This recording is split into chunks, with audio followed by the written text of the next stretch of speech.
Peeps! I am so happy to see you guys. I got a hold of my shirt. Ah! Oh, Lord have mercy. I really am a country mouse. Okay, so I have been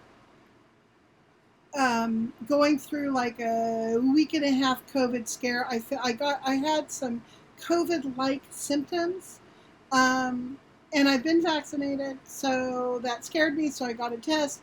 I'm fine. All of the symptoms are gone. I think it was just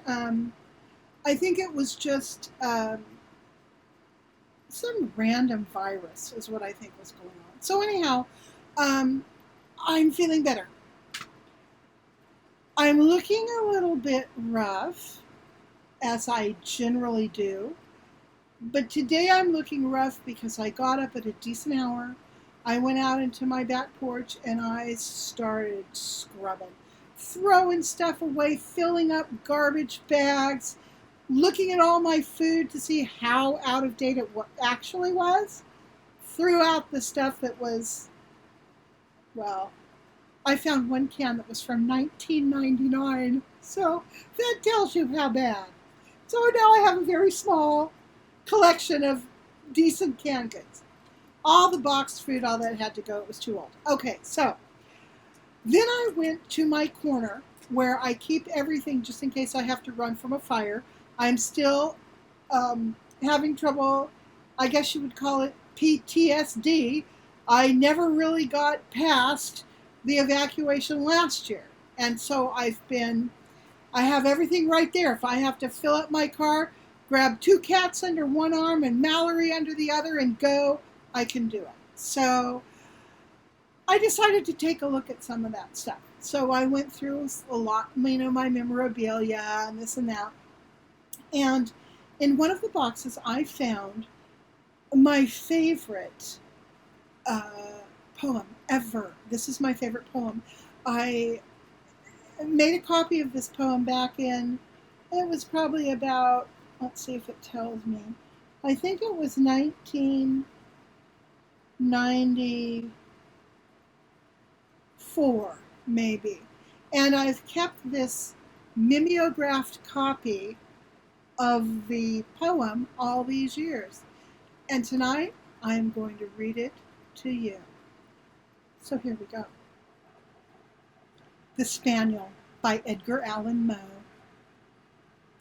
Once upon a midnight cautious, while I pondered weak and nauseous over some advertising copy I had wrote for Macy's store, while I nodded, nearly napping, suddenly there came a yapping, as of someone loudly yapping at my office door. "'Tis some idjit there," I muttered, "yapping at my office door." Only this, and nothing more.